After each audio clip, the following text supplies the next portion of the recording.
Suppose Bumrah 3টের বেশি খেলতে পারলো না, তাহলে সেক্ষেত্রে কি হবে? সেক্ষেত্রে তাহলে কি তোমার মানে তোমার ফাস্ট বোলিং ইউনিট কি যথেষ্ট এক্সপিরিয়েন্সড? তবে স্বামীটা আমি সত্যি খুব অবাক হয়েছি। মানে আমি রোহিত কোহলি অতটা অবাক হইনি, কারণ ওরা যদি কনস্ট্যান্ট ডিসিপ্লিন লাইন বল করতে থাকে আর যদি পিচে এবং ওভারঅল কন্ডিশনস যদি স্লাইট প্রেসার ফ্রেন্ডলি হয়, তাহলে গিলের বড় পরীক্ষা।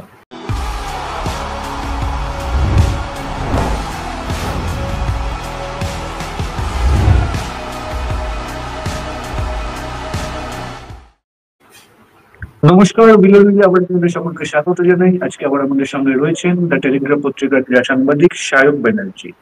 সায়ক, তোমাকে বিনোদিনীতে স্বাগত। অনেক ধন্যবাদ পার্থ। কিছুক্ষণ আগে ইংল্যান্ড সফরের জন্য ভারতীয় দল ঘোষণা করা হয়েছে। ভারতীয় টেস্ট দলের নতুন অধিনায়ক হয়েছেন শুভমান গিল, এবং বাকি 17 জনের নামও তুমি দেখেছো। তো তোমার প্রাথমিক প্রতিক্রিয়া জানতে চাইবো শুভমান গিলের অধিনায়ক হওয়া নিয়ে টেস্ট ক্রিকেটে, এবং ভারতের বাকি ইংল্যান্ডগামী দল নিয়ে। এক্সপেক্টেড টিম, আর গিল যে ক্যাপ্টেন হবে সেটাও এক্সপেক্টেডই ছিল। সাই সুদর্শন টিমে ঢুকেছে, এটাও এক্সপেক্টেড। অভিমন্যু ঈশ্বরন, এটাও এক্সপেক্টেড। করুণ নায়ার মানে অ্যাট লাস্ট মানে ডোমেস্টিক প্লাস কাউন্টিতে ভালো ফল করার রেজাল্টটা পেলো আর কি। তো টিম নিয়ে আস্তে আস্তে কোনো অবাক হওয়ার কিছু নেই, শুধু স্বামীর ব্যাপারটা একটু নিয়ে লাগলো। মানে কারণ দল থেকে মানে ফিটনেস নিয়ে দেখছি অনেক কথা হয়েছে, মানে সেটা আমি বোধহয় তোমার আগের শোতেও বলেছিলাম যে ফিটনেস নিয়ে সে আলোচনা করবে। হ্যাঁ, একটা মিটিং হওয়ার সম্ভাবনা আছে। কিন্তু অ্যাট দ্য সেম টাইম ও তো সানরাইজার্সের সঙ্গে থাকলেও ও তো রেড বলে বোলিং প্র্যাকটিস করছিল, নেটস করছিল। তো এবার সেটা করতে করতে আমি দেখলাম অজিত আগারকার আজকে বলেছে যে ওর নাকি অনেকগুলো ইতিমধ্যেই ওর নাকি অনেকগুলো এমআরআই স্ক্যান এসেপ্টা এসব হয়েছে। তো এবার কারো যদি এতই তার পায়ের অবস্থা খারাপ হয় বা হাঁটুর অবস্থা খারাপ হয়, তাহলে এসব সত্ত্বেও সে হঠাৎ রেড বলে সে প্রায় ফুল থ্রটল বোলিং করবে, এটাই আমার অবাক লাগলো একটু। এক্স্যাক্টলি, এটা আমার অনেকটা অবাক লেগেছে যে লোকটা এতদিন ধরে, তুমি বলেছো আদেশ হতে যে একটা বিশেষ বল নিয়েও সে প্র্যাকটিস করেছে, একদিকে সাদা দিকে লাল। হ্যাঁ, তো এগুলো কি ও তাহলে এমনি এমনি করলো? জানতো না যে ও ফিট নয়? আজকে হ্যাঁ বলো। হ্যাঁ বলো। না, আমি বলছিলাম যে chairman of selectors Ajit Agarkar একটা কোট দেখলাম আজকে যে যে we felt he would not be able to play all the 5 tests. তাহলে সেই একই কথা তো জাসপ্রীত বুমরাহর জন্য প্রযোজ্য। এক্স্যাক্টলি একই কথা আজকে বুমরাহ সম্পর্কেও বলা হয়েছে। তো তাহলে এক্ষেত্রে স্বামীকেই তাহলে মানে তাহলে দল থেকে ছেটে ফেলা হলো কেন? যদি এটা মনে করা হয়ে থাকে নিজে খেলতে চায় না, কি জিনিসটা এক্স্যাক্টলি? অর্থাৎ তুমি বলছো স্বামী নিজে কি খেলতে চায় না? আমি জিজ্ঞেস করছি। ওকে, স্বামী নিজে খেলতে চায় না, কিন্তু সেদিন এই কয়েকদিন আগেই একটা ম্যাচে তুমি শুনেছো কিনা জানি না, দীপ দাশগুপ্ত কমেন্ট্রিতে উনি বলছিলেন যে ওনার সঙ্গে স্বামীর দেখা হয়েছে আর স্বামী খুবই ইগার এই টেস্ট সিরিজটা খেলার জন্য, আর মানে স্বামী মুখিয়ে আছে সিরিজটা খেলার জন্য। না, আমার কাছে প্র্যাকটিস করছে। এক্স্যাক্টলি, আমি বলছিলাম যে দীপ দাশগুপ্তকে এই কথা বলছে, যে লাল বলে বিশেষভাবে প্র্যাকটিস করছে এবং সিম ব্যবহারটাকে আরো পারফেক্ট করার চেষ্টা করছে ইংল্যান্ডে গিয়ে বল করার জন্য। তাহলে এটা তো দেখে মনে হচ্ছে না যে সে যেতে চাইছে না। এক্স্যাক্টলি। তো আহ, আজকে আগারকার বলেছে যে স্বামীর নাকি ইতিমধ্যেই অনেকগুলো এমআরআই স্ক্যান প্লাস মানে এমআরআই প্লাস স্ক্যানস অনেকগুলো হয়েছে। হুম, আর সেই রিপোর্টগুলো পজিটিভ নয়। তো সেই হুম, কারণে ওর ফিটনেস প্রবলেম আছে, তাই ওকে টিমে ইনক্লুড করা হয়নি। হুম। তো মানে এবার আমার প্রশ্ন হলো, তুমি একদিকে তুমি এটাও বলছো যে তোমার টিমের যে মেন বোলার জসপ্রীত বুমরা, তুমি এক্সপেক্ট করছো না যে ও সব পাঁচটার মধ্যে পাঁচটা টেস্টই খেলবে। হুম। তাহলে এবার সাপোজ বুমরা তিনটের বেশি খেলতে পারলো না, হুম। তাহলে সেক্ষেত্রে কি হবে? সেক্ষেত্রে তাহলে কি তোমার আহ, মানে তোমার ফাস্ট বোলিং ইউনিট কি যথেষ্ট এক্সপিরিয়েন্সড? অবশ্যই আমার এখানে দুটো প্রশ্ন রয়েছে। এক হচ্ছে তুমি দুজনের ক্ষেত্রে দু রকম ব্যবহার করছো। একজনকে তুমি ক্যাপ্টেন্সি দিলে না এটা জেনে যে সে সবকটা টেস্ট খেলতে পারবে না, in spite he was the best fittest candidate for the captaincy. তো তার সাথে তুমি তাকে ক্যাপ্টেন্সিটা দিলে না এবং তাকে সফরে নিয়ে যাচ্ছ এটা জেনে যে সে পাঁচটা টেস্ট খেলতে পারবে না। আরেকজনকে সেই একই কন্ডিশনে বাদ দিচ্ছ যে এই যেহেতু পাঁচটা টেস্ট খেলতে পারবে না একে নিয়ে যাচ্ছিলাম। ফলে দুটো দুরকম বিহেভিয়ার ব্যবহার হলো দুটো খেলোয়াড়ের প্রতি। এবং দ্বিতীয় প্রশ্নটা হচ্ছে যখন তোমার যে ম্যাচে তুমি নিজেই বলছো বুমরা খেলতে পারবে না, ফাইন, ফেয়ারনেস, তো বুমরা যে ম্যাচে খেলতে পারবেন না সেই ম্যাচটাই তো স্বামীকে খেলানো যেত। মানে আমি বলছি স্বামী যদি পুরোপুরি ফিট না হয় নিয়ে যাওয়া হতো সামনেকে, যে ম্যাচে বুমরা অ্যাভেলেবেল নয় সেই ম্যাচে আমি খেলতো, তাহলে বোলিংটা সেটা একটু ব্যালেন্স হতো। এখন স্বামী নেই, বুমরা যে ম্যাচে নেই সেই ম্যাচের বোলিং লাইন আপ কি হবে ভারতের? হ্যাঁ, এখন এখন দেখো, ইংল্যান্ড যদি এখন খুব খারাপ ব্যাটিং করে, মানে ইংল্যান্ড টিম আর কি, যদি খুব খারাপ ব্যাটিং করে তাহলে এইসব প্রশ্ন উঠবে না। ঠিক কথা। এসব প্রশ্ন উঠবেই না তাহলে। কিন্তু যত যাই হোক না কেন, মোহাম্মদ সিরাজ সেই লেভেলের ওর কনসিস্টেন্সি নেই না, যেটা বুমরার আছে, বা স্বামী হচ্ছে। যেটা টু অ্যান যেটা to a very good extent স্বামীও ছিল, সেটা কিন্তু সিরাজের নেই, একদমই না, নেই। আর মানে যে বোলার সব সময় মানে সেটা যে কোনো ফর্ম্যাটে একটু মার খেলেই ব্যাটসম্যানকে গালাগাল করতে যায়, তো তার মানে সে যে খুব উন্নতি করে বলে তো অ্যাটলিস্ট আমি দেখিনি। না, আমাকে একটা কথা বলো, যে সেভিং কন্ডিশন হবে বলে শোনা মানে মনে হয়, সেখানে সেভিং কন্ডিশনে বল করার জন্য আহ, মোহাম্মদ সিরাজ কতটা পারফেক্ট বোলার? না, মোহাম্মদ সিরাজ তো ইংল্যান্ডে যে আগে খেলেনি তা নয়, না, খেলেছে সে অবভিয়াসলি। খেলেছে। হয়তো সে কিছুটা সাকসেস পেয়েছে, দু একটা ইনিংসে পেয়েছে সাকসেস। আর হেল্পফুল কন্ডিশনে সিরাজ আহ, মানে তুমি মানে অ্যাটলিস্ট ধরো একটা ওভারকাস্ট কন্ডিশন যেখানে বল সিম করছে, ভালো রকম সুইং হচ্ছে, মানে ভালো মুভমেন্ট হচ্ছে, সেখানে সিরাজ ক্যান বি হ্যান্ডফুল। সেখানে সিরাজের ওপর আস্থা রাখা যেতে পারে। কিন্তু আচ্ছা। এবার ধরো ব্রাইট সানি কন্ডিশনস, হ্যাঁ, আর পিচটা সামান্য একটু হলেও ব্যাটসম্যানদের দিকেই ঝুঁকে, মানে হুম। মানে ব্যাটসম্যানদের ফেভার করছে, তখন সিরাজ কতটা এফেক্টিভ এটা বলা মুশকিল। আমি তোমাকে এই সেটা প্রসঙ্গে আমরা একটা অস্ট্রেলিয়াতে দেখেছি। এক্স্যাক্টলি, এবং আমি তোমাকে এই প্রসঙ্গে একটা কথা জানিয়ে রাখি। গত কয়েকদিন আগেই আমার রাজস্বী চৌধুরীর সঙ্গে কথা হচ্ছিল, ইংল্যান্ড থেকে কথা বলছিল। ও যেটা বলতো সেটা হচ্ছে এখনো অব্দি মানে এখন এখনো তো টেস্ট শুরু হতে 1 মাসের কাছাকাছি সময় বাকি। হুম। এখনো অব্দি যে ইংলিশ সামার চলছে এবছর সেটা কিন্তু আনইউজুয়াল ইংলিশ সামার। সেইভাবে বৃষ্টিটা হচ্ছে না, খটখটে ওয়েদার থাকছে, রোদ থাকছে মোস্ট অফ দ্য টাইম। হুম। তো এইরকম একটা কিন্তু আনন্যাচারাল ইংলিশ সামার চলছে তুমি যেটা বলছো। এবং সেইখানে 2.5 মাসের ট্যুর যেখানে গিয়ে এই নন ফেভারেবল কন্ডিশনটাই হয়তো বেশি সময় ধরে থাকবে, তখন কিন্তু এই সমস্যা তৈরি হতেই পারে। তুমি যে কন্ডিশনটার কথা বলতে, সানি ওয়েদারে কি করবে।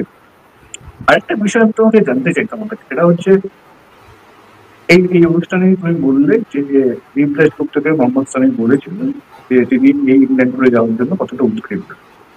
বিরাট কোহলি তিনি যেতে পারছেন না। বিরাট কোহলি অবসরের পর শোনা গেল তিনি তার ছোটবেলার কোচকে বলেছিলেন এই ইংল্যান্ড সফরে গিয়ে তিনি 3টে সেঞ্চুরি করতে চান। রোহিত শর্মা ইংল্যান্ড মানে বেশ কয়েক মাস আগে কোথাও একটা বলেছিলেন যে ইংল্যান্ড সফরে আমি যেতে চাই বা টেস্ট খেলতে, এমন কিছু মন্তব্য তারও ছিল। এই ঘটনাটা কেন হচ্ছে যে প্রত্যেকে ইংল্যান্ড টুরেতে পারফর্ম করতে চায়, তারা বলছে তারা ইভেন্চুয়ালি আইদার রিটায়ারমেন্ট নিয়ে নিল অথবা টিমে সিলেক্টেড হলো।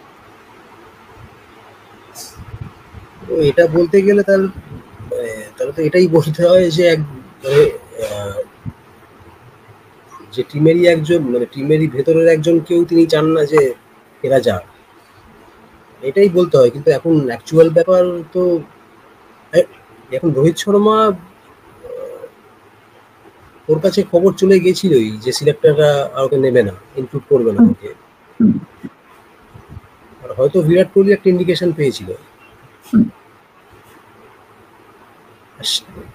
তবে স্বামীটা আমি সত্যি খুব অবাক হয়েছি। মানে আমি রোহিত কোহলি অতটা অবাক হইনি, কারণ এটা অস্ট্রেলিয়ার সময়ও মানে আমি একজন এটা বোধহয় তোমার প্রোগ্রামেও বলেছি যে এরপর হয়তো ওরা হয়তো আর ওদের টেস্ট খেলতে দেখা যাবে না। হ্যাঁ, তবে স্বামীটা আমি সত্যি খুব অবাক হয়েছি। মানে একজন হাই, মানে যে হায়েস্ট লেভেলে গত 12 বছর ধরে খেলছে, এক যুগের ওপর ধরে খেলছে, সে যদি এতই ইনজিওর্ড হয় তাহলে সে লাল বলে অতটা বোলিং করছে, মানে বোলিং প্র্যাকটিস করলো কেন তাহলে? একদম। এবার আমি তোমাকে একটু জিজ্ঞেস করবো অধিনায়ক নির্বাচন নিয়ে। অধিনায়ক শুভমান গিল, সেটা নিয়ে তোমার প্রতিক্রিয়া কি? একজন ইয়াংস্টার, একজন ইয়াং ক্রিকেটারকেই ক্যাপ্টেন হিসেবে বাছা হয়েছে। তো গিলের হাতে অনেকটা সময়ও আছে এখন, 24 না কত 25 বছর বয়স বোধ হয়, এক্সাক্ট বয়সটা মনে হচ্ছে না। এখন মানে গিলের ক্যাপ্টেন্সি বলতে গেলে তো ওই আইপিএল এই ওকে যা দেখা, মানে লিডারশিপ যেটা, সেটা এখন অব্দি সেটা খারাপ করেনি। গুজরাট টাইটান্স প্লে অফে চলে গেছে।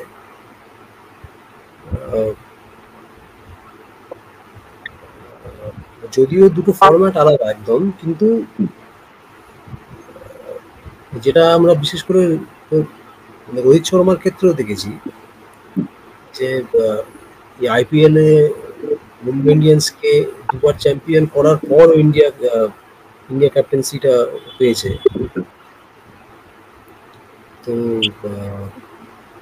এবার মানে দুটো ফরম্যাট আলাদা হলেও মানে একদম দুটো দু ধরনের ক্রিকেট ঠিকই, কিন্তু এই যে এই চাপের মুখে ডিসিশন নেওয়া, মানে সেটা তো আর ফরম্যাট ডিপেন্ডেন্ট নয়, সেটা যে কোনো ফরম্যাটেই তোমার হবে।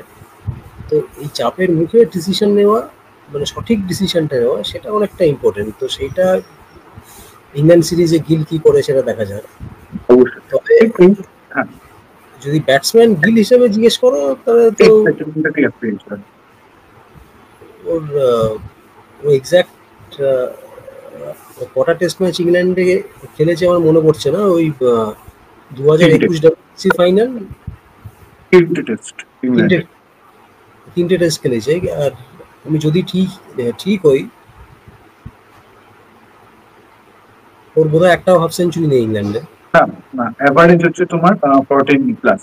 মানে আমি আজকে একটা পোস্ট করেছি এটা নিয়ে যে ইন্ডিয়ান টিমের কোচ এন্ড ক্যাপ্টেন, যে ইংল্যান্ড টিম যাচ্ছে ইংল্যান্ডে, ইন্ডিয়ান টিম যাচ্ছে ইংল্যান্ডে, সেই টিমের কোচ এন্ড ক্যাপ্টেনের সম্মিলিত half century test cricket below. না, কোচকে নিয়ে তো একটা ভিডিও, সেটা প্রায় সোশ্যাল মিডিয়াতে আসে, তুমি দেখতে পাবে। 2014 যেটা কোচের লাস্ট ওই টেস্ট টু ম্যাচে প্লেয়ার ইংল্যান্ডে, যেটা ইন্ডিয়া প্রি বয়কটের কমেন্ট। কত জেফরি বয়কটের একটা কমেন্ট। তো কোচ নিয়ে হ্যাঁ, আমি আর কিছু বলছি না। তবে থ্যাংক গড কোচটা মাঠে নেমে খেলবে না, খেলবে ক্যাপ্টেন।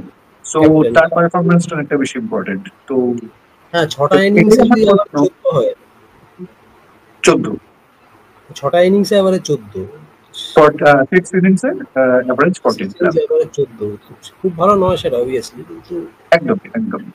এখানে আমার তবে একটা এটা প্রশ্ন পরিষ্কার। হচ্ছে, সেটা হচ্ছে আইপিএল তুমি যখন বললে, আইপিএল এ ক্যাপ্টেন গিল কিন্তু কোথাও একটা প্রেশার তৈরি করেনি ব্যাটসম্যান গিলের উপর বা ব্যাটার গিলের উপরে, সেখানে কিন্তু গিল পারফর্ম করে যাচ্ছে ব্যাটার হিসেবেও। টিম ইন্ডিয়ার ক্ষেত্রে গিয়ে তোমার কি মনে হয় এটাই হবে, না কোথাও গিয়ে সেটা একটা ব্যাটার টিমকে এফেক্ট করবে? দেখো, এটা তো অনেকটা ডিপেন্ড করছে তো অপোজিশন কিরকম বোলিংটা করে। এখন ইংল্যান্ড বোলাররাও যদি মানে এখন ইংল্যান্ড বোলাররা যদি মানে স্প্রেড টু এভরি এরিয়া আর কি, যদি কনস্ট্যান্ট লেগ স্টাম্পে বল করতে থাকে বা যদি আউটসাইড অফ স্টাম্প প্রচন্ড রুম আর উইথ দেয়, তাহলে তো গিলের পক্ষে ইজি। কিন্তু এবার ওরা যদি কনস্ট্যান্ট ডিসিপ্লিন লাইন বল করতে থাকে, আর যদি পিচে বা ওভারঅল কন্ডিশনস যদি স্লাইট প্রেসার ফ্রেন্ডলি হয়, তাহলে গিলের বড় পরীক্ষা। অভিমন্যু মিশ্রের টেস্ট ডেবিউ হবে প্রথম, আর দ্বিতীয় হচ্ছে সাই সুদর্শন। করুণ নায়ারের আগে কি সাই সুদর্শন সুযোগ পাবে, নাকি করুণ নায়ারকেই ফার্স্ট ইলেভেনে দেখার সম্ভাবনা বেশি? করুণার আমার যতদূর মনে হয় 4 নম্বরে হয়তো ব্যাট করতে যেতে পারে। ওপেন করবে আমার মনে হয় আইদার সুদর্শন আর অভিমন্যু ঈশ্বর, যে কোনো একজন, যেটা আচ্ছা, আমার মনে ওকে, জয়সওয়ালের সঙ্গে আইদার সুদর্শন অথবা ঈশ্বর। ঈশ্বরন, যে কোনো একজন আমার সেটা মনে হয়। তো আচ্ছা, হ্যাঁ, তবে ঈশ্বরন মানে যেটা আমি আগেও বলেছি, ও যদি এই ইন্ডিয়া এ ম্যাচগুলোতে রান পেয়ে যায়, তাহলে এটা ওর পক্ষে একটা হিউজ অ্যাডভান্টেজ। হ্যাঁ, তো তখন ওকে টিম থেকে মানে ফার্স্ট ইলেভেনে না কনসিডার করা সেটা ঠিক হবে না। সেটা মনে হয় না সেটা টিম ম্যানেজমেন্ট করবে। আর আর ওর ওর যে অ্যাডভান্টেজটা হলো ঈশ্বরনের ওভার সুদর্শন, সেটা হচ্ছে যে ঈশ্বরন যেহেতু আইপিএল এ নেই, দুটো ওয়ার্ম আপ ম্যাচই খেলতে মানে ও দুটো ইন্ডিয়া এই ম্যাচই খেলতে পারবে, যেটা সুদর্শন হয়তো পারবে না। পারবে না, এই প্লে অফের ব্যাপারটা আছে, কন্ডিশনের সঙ্গে ফিউজ টু হয়ে যাবে। হ্যাঁ। তো সুদর্শন প্রথম ম্যাচটা বোধ হয় 30শে মে, আমি যদি হ্যাঁ, 30th মে শুরু, তো ওটা সুদর্শন খেলতে পারবে না। ওকে নিশ্চয়ই এটার জন্য ফ্র্যাঞ্চাইজ ছেড়ে দেবে বলে মনে হয় না। ওকে। হ্যাঁ, আর একটা জিনিস আমার তোমার কাছে জিজ্ঞাসা, সেটা হচ্ছে যে তোমার কি মনে হয় আর একজন এক্সট্রা স্পেশালিস্ট ফাস্ট বোলার নিয়ে যাওয়া উচিত ছিল? একজন স্পিনার কমিয়ে বা একজন অলরাউন্ডার কমিয়ে? এখন এই ওয়াশিংটন সুন্দরকে কি হিসেবে নেওয়া হলো সেটা আমি সত্যি বুঝতে পারছি না। আর ফাস্ট বোলার তুমি নাও না, অসুবিধে কি আছে?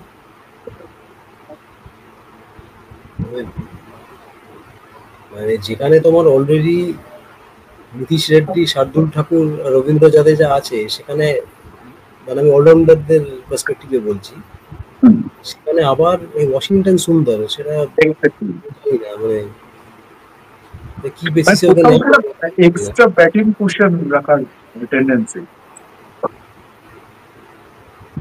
সেটা হতে পারে। হ্যাঁ, সেটাই হয়তো হবে, কারণ এটা ছাড়া তো আর কিছু নেই। আর যেহেতু ওই ওয়াশিংটন সুন্দর বোধহয় একটা অস্ট্রেলিয়ার এগেনস্টে একটা ওই একটা ইনিংস বোধহয়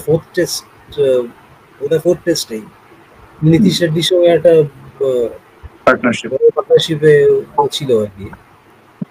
ওইসব মাথায় রেখে ওইটাই হবে, মানে ব্যাটিংকে একটা এক্সট্রা কুশন দেওয়ার জন্য নেওয়া। অনেক ধন্যবাদ সায়ক, আমাদের একটা সময় দেওয়ার জন্য। আশা করি খুব তাড়াতাড়ি তোমার সঙ্গে অন্য অনুষ্ঠানে দেখা হবে। অনেক ধন্যবাদ।